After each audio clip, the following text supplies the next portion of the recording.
그런즉 거짓을 버리고 각각 그 이웃과 더불어 참된 것을 말하라. 이는 우리가 서로 지체가 됨이라. 분을 내어도 죄를 짓지 말며 해가 지도록 분을 품지 말고 마귀에게 틈을 주지 말라.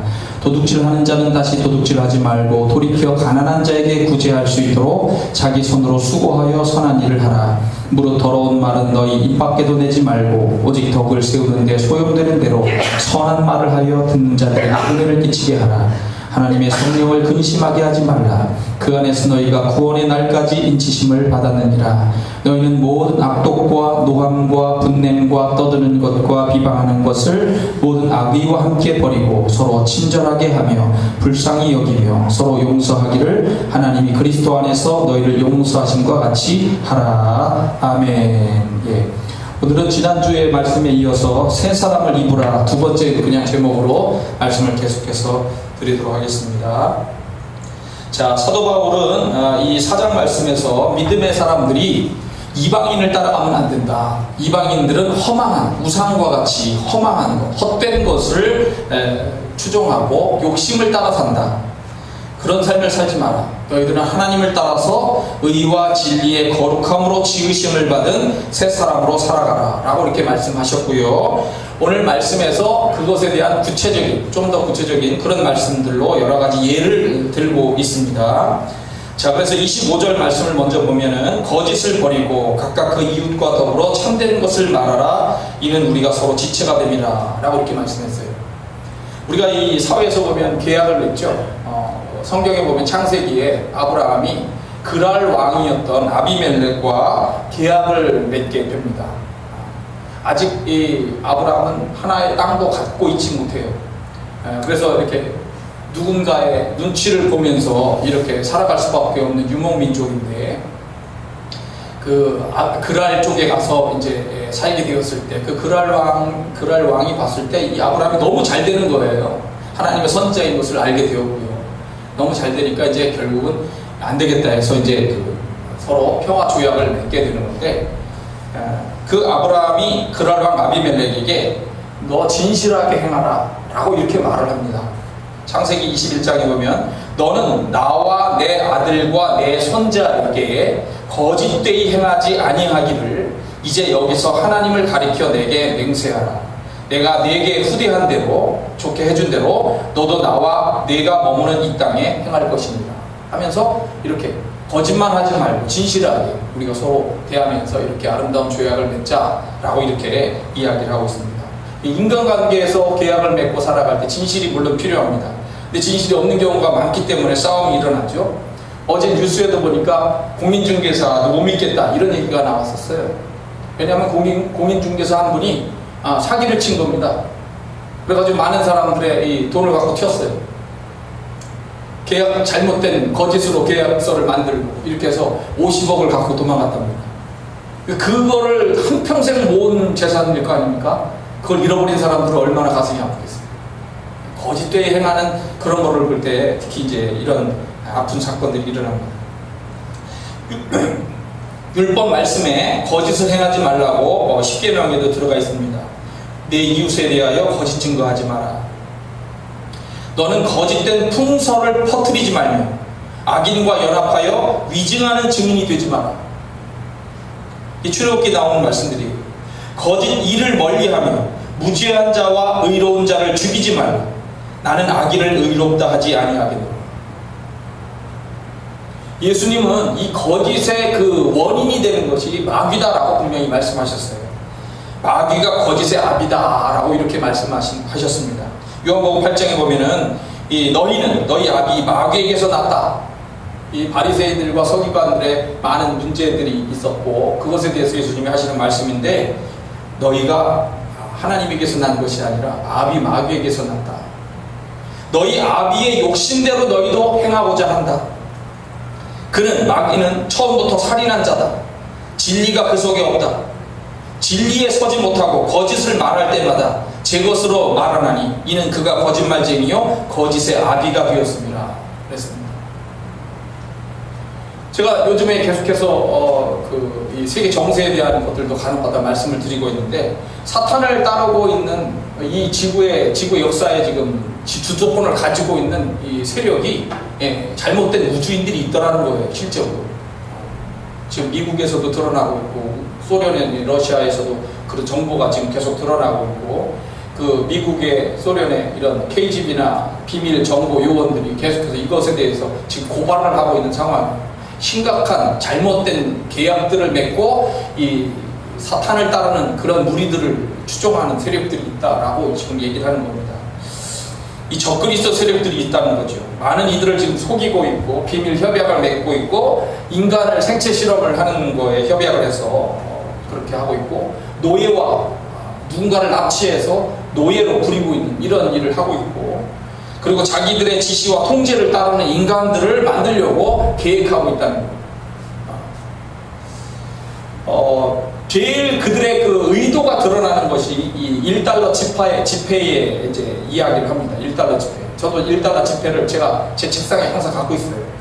제가 가지고 있는 1달러는 아프리카를 다녀온 사람이 선물로 주었기 때문에 그 1달러를 제가 이제 거기다 놓고 일부러 생각을 항상 하고 있는데, 그 1달러 지폐를 가만히 들여다보면 적그리스도 세력이 가지고 있는 그 상징들을 그대로 가지고 있습니다.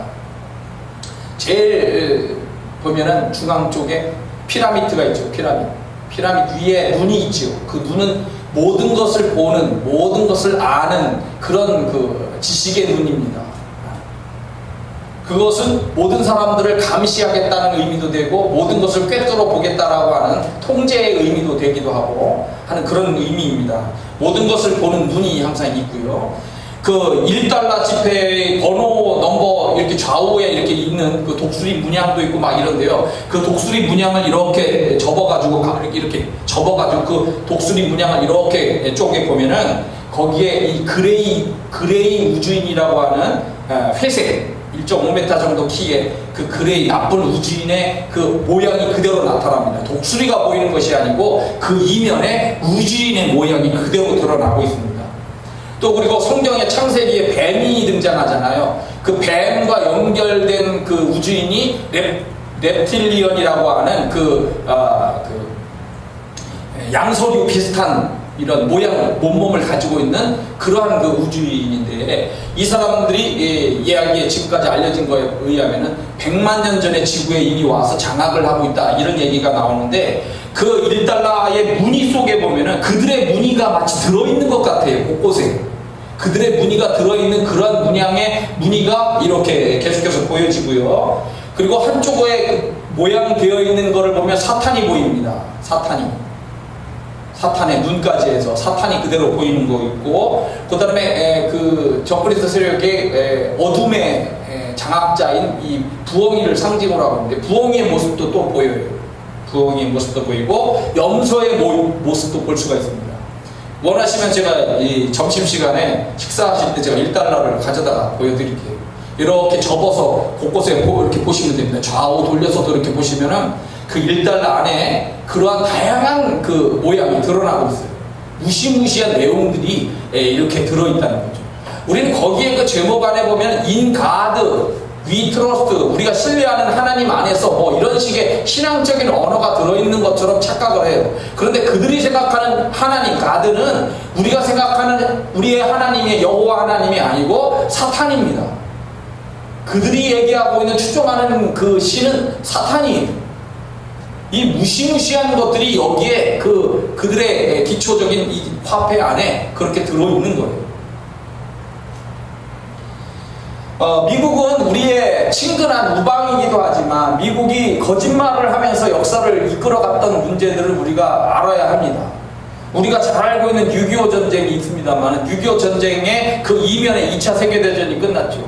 이게 2차 세계대전이라는 이 엄청난 그 전 세계적인 전쟁, 독일과 일본이 협약을 맺고 이탈리아하고도 협약을 맺어서 이 3개국이 세계를 다스리자 해가지고 2차 대전 때 5천만에서 7천만이 죽었어요. 근데 이들의 협약을 결국 이제 깨트리고 이렇게 싸울 때 엄청난 모든 공장들을 군수품 공장으로 만들어가지고 막 이거 기계를 돌렸다는 거죠. 근데 전쟁이 끝나버린 거야.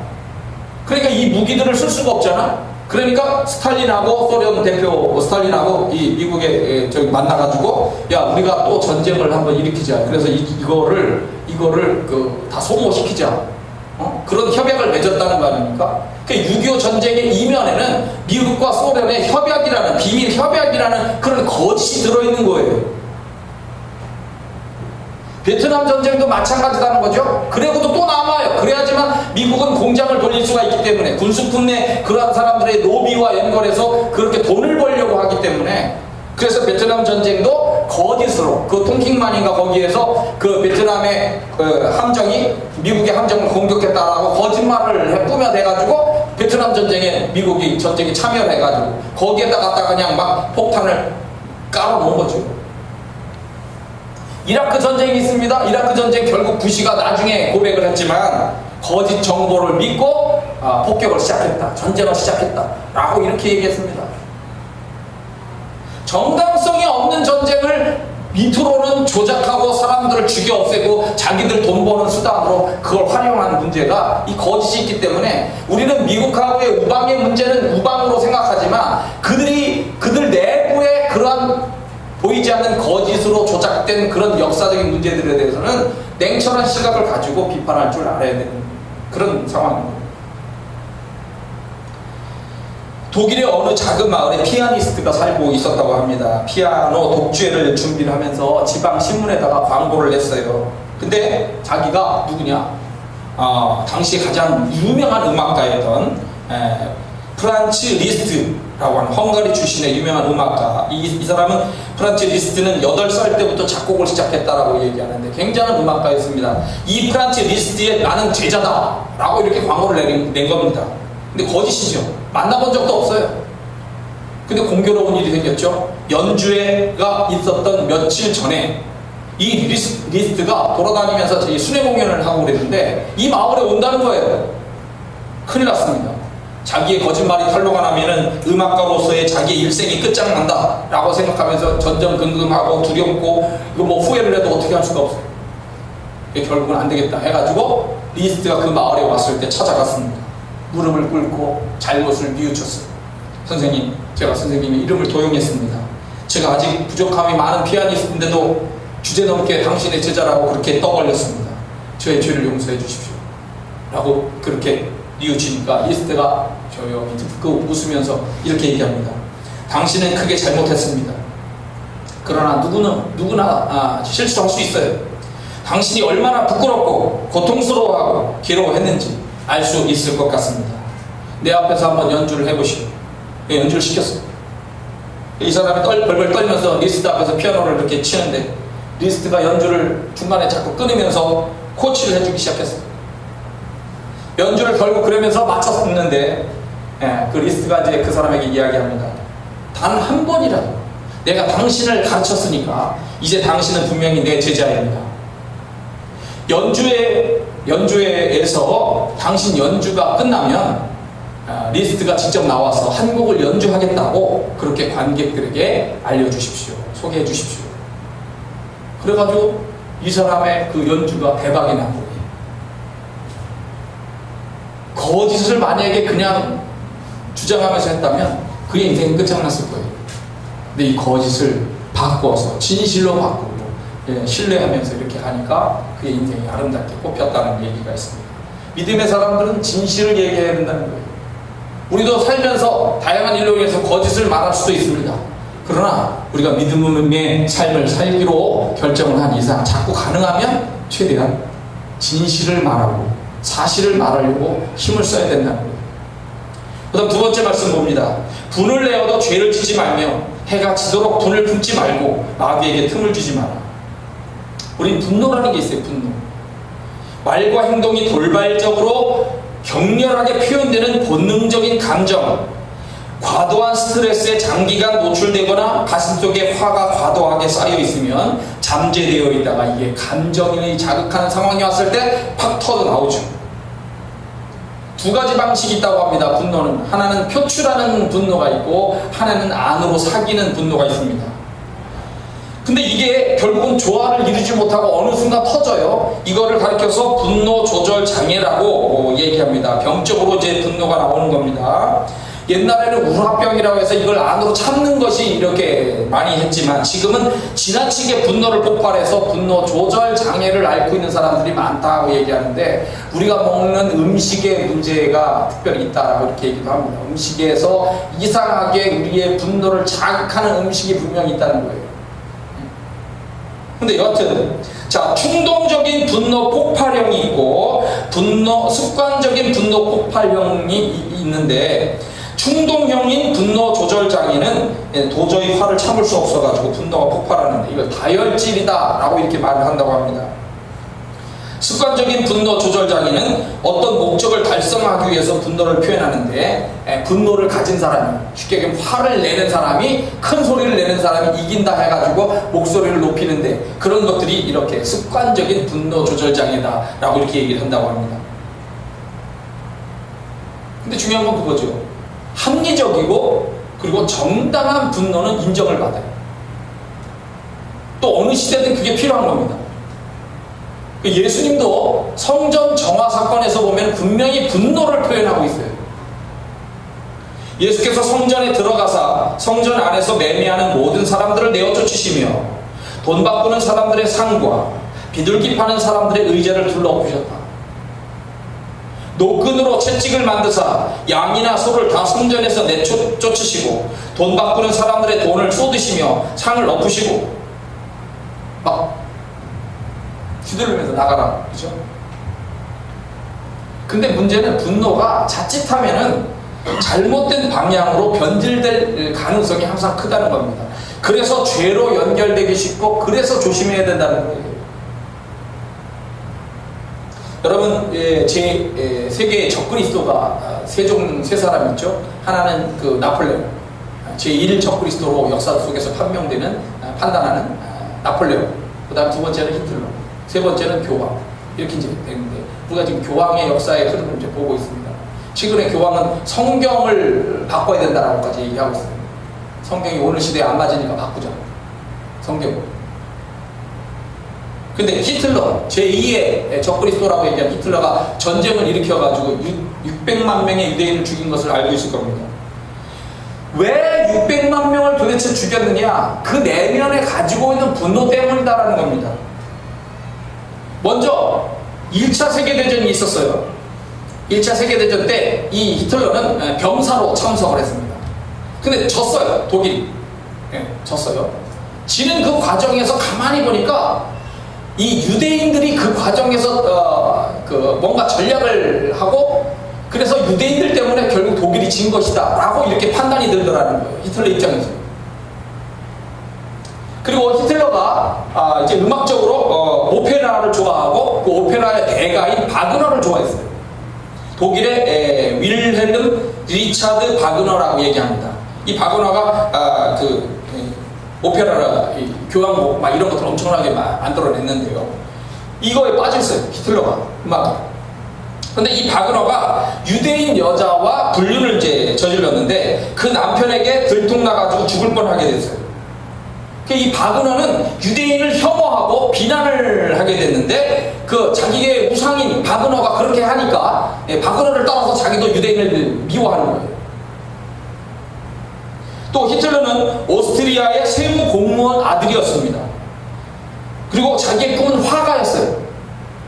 근데 자기가 미대에 들어가려고 원서를 썼는데 그 원서를 탈락시킨 사람이 누구냐? 교수가 유대인 교수였어요. 두 번을 그렇게 시도를 했는데 두 번 다 잘리고 난 다음에 방향을 틀어서 군대로 들어가게 된 거예요. 전쟁이 물론 일어나는 문제가 있어서 그렇게 됐습니다만은, 그 유대인이 아주 싫은 거예요. 또 유대인들은 선민 사상이 있습니다. 하나님이 우리의 민족을 듣겠다. 많은 족속 중에 불에서 태우는데 이렇게 백인이 나오고 흑인이 나오고 황인족이 나오고, 황인족 중에서도 특별히 자기들을 하나님 선택했다. 이렇게 이제 특별히 얘기를 하죠. 선민 사상이 크고 자기들이 택함 받았다라고 하는 이것에 대해서 히틀러는 독일 민족인 아리아인이 더 우수하다.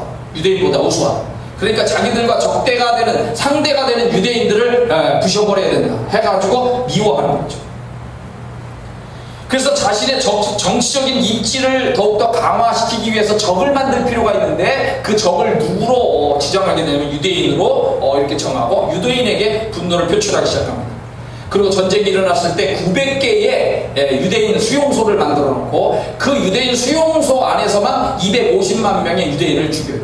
생체 실험하고. 이 분노를 엉뚱한 것으로 또는 왜곡된 역사 속에서 그거를 판단을 하면서 이렇게 한 문제가 되는 거예요. 근데 분노를 가지고서는 분명히 역사가 진보하기가 어렵다는 겁니다.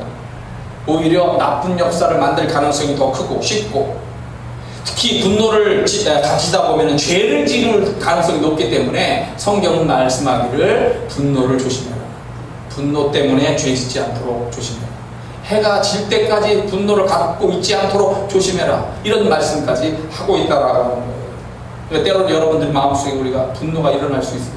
근데 조심해야 됩니다. 분노는 죄로 연결이 되고 이것이 나쁜 쪽으로 갈 수가 있기 때문에. 자, 그 다음 세 번째입니다. 28절. 도둑질하는 자는 다시 도둑질하지 말고 돌이켜 가난한 자에게 구제할 수 있도록 자기 손으로 수고하여 선한 일을 하라. 여러분, 창세기에 보면 도둑질한 사람 나옵니다. 누굴까요? 창세기 가만히 생각해 보세요. 도둑질한 사람.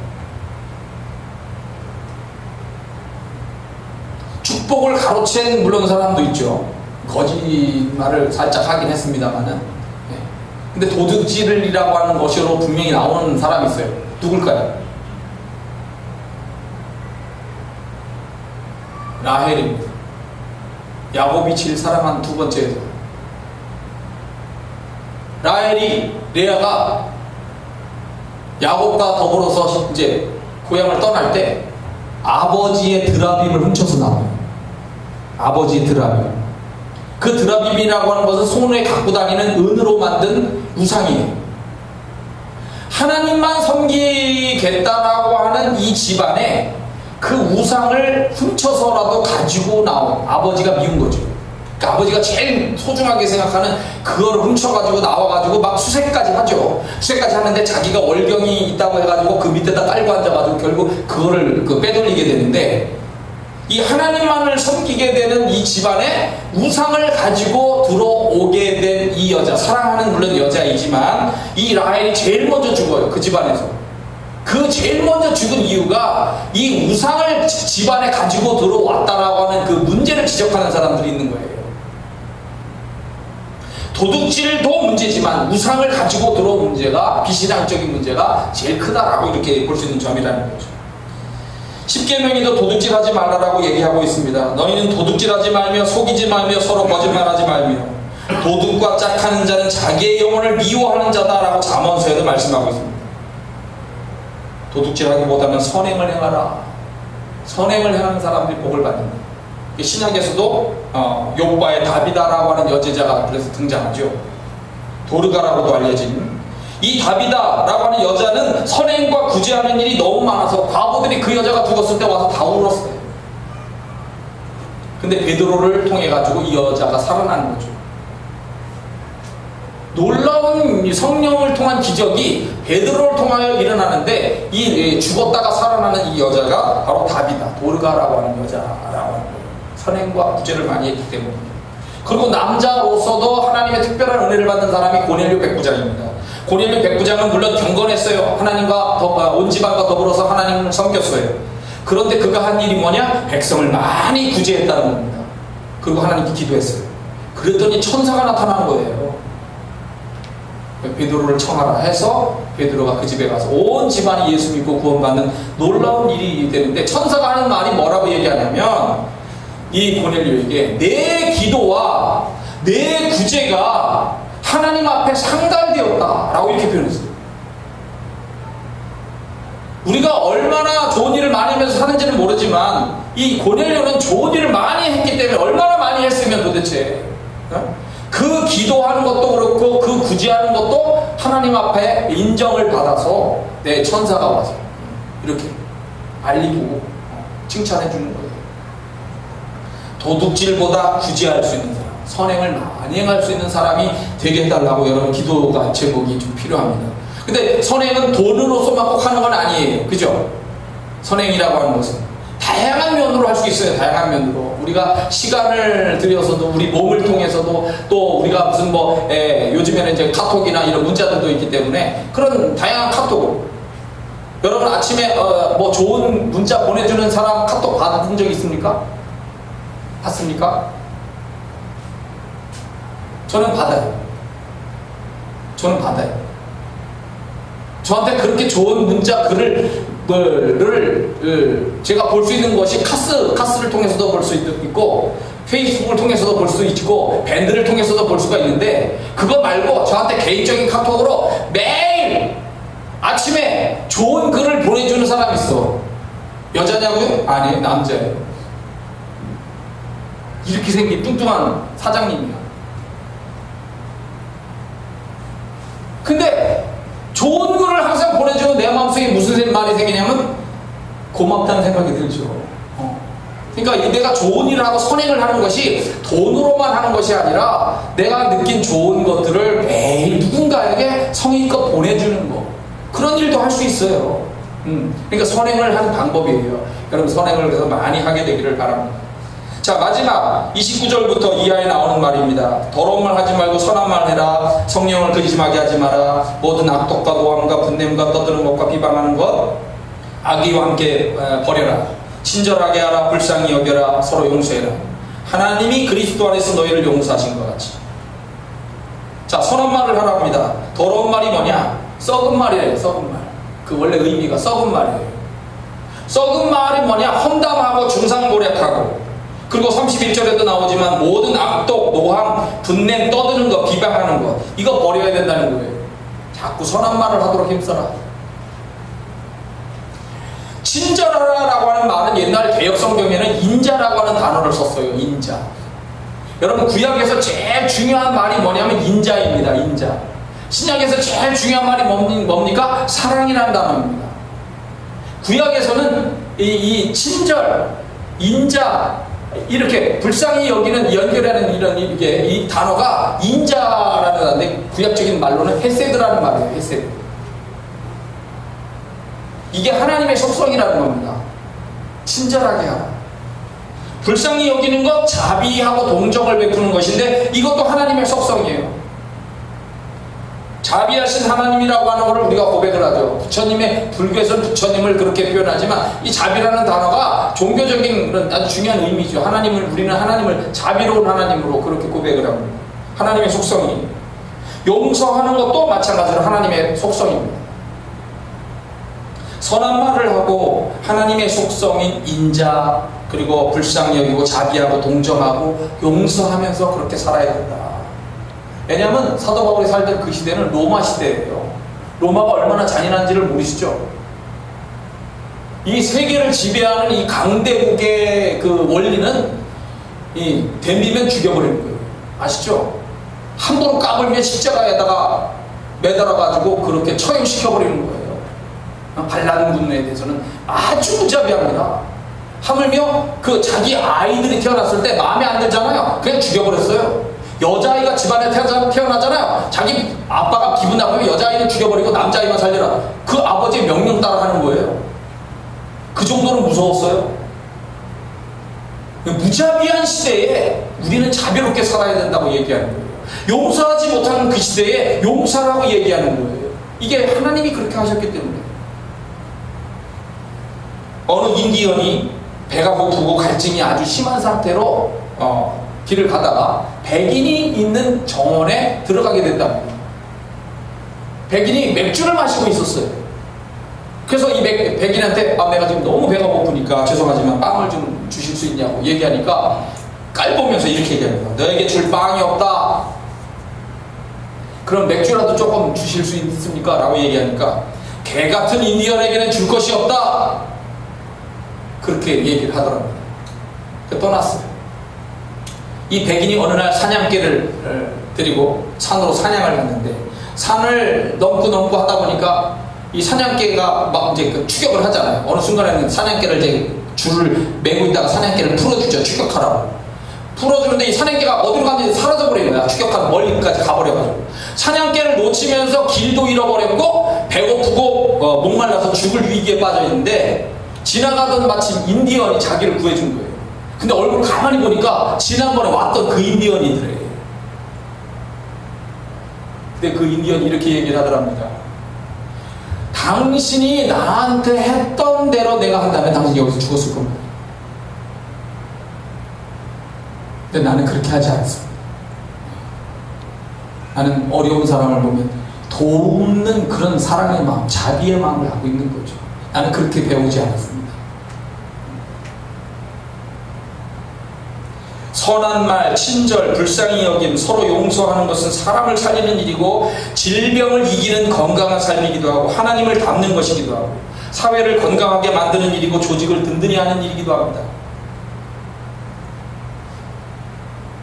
구약에서 핵심적인 인물이 아브라함과 다윗이잖아요. 다윗이 자기의 삶을 바꾸는 그 뒤집어 엎는 역설적인 그 순간이 뭐냐면 시글락이라고 하는 곳에서 블레셋이 있는 그 시글락이라고 하는 곳에서 빌부터 살 때 이스라엘과 전쟁이 이제 하겠다고 해가지고 다윗이 출정을 하잖아요. 그 블레셋 군대로 내가 껴달라고 해가지고. 왜냐면 자기가 빌부터 사니까 꼼짝없이 블레셋 군대와 더불어서 이스라엘과 전쟁을 하게 생긴 거예요.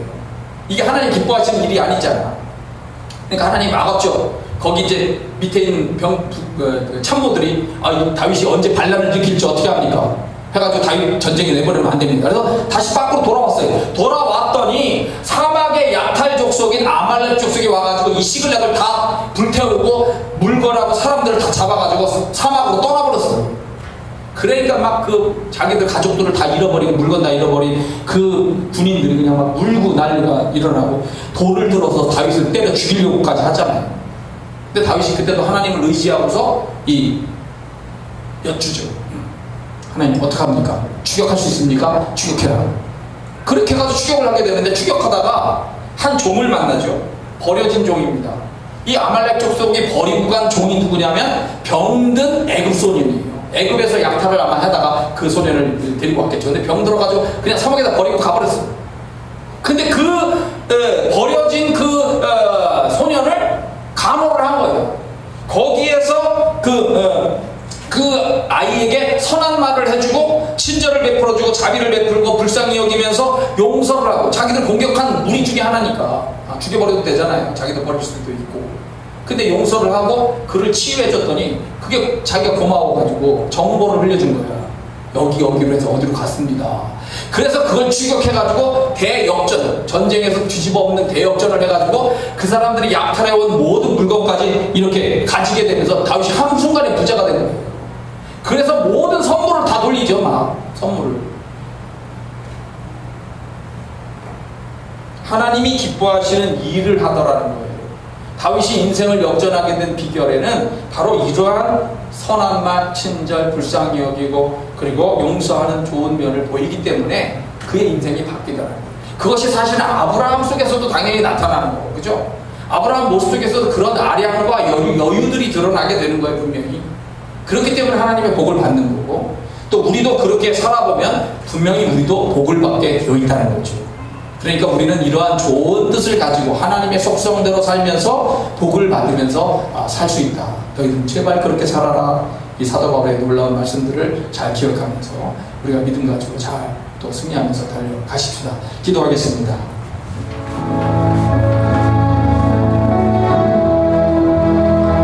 말씀을 기억하면서 기도합니다. 새 사람을 입으라.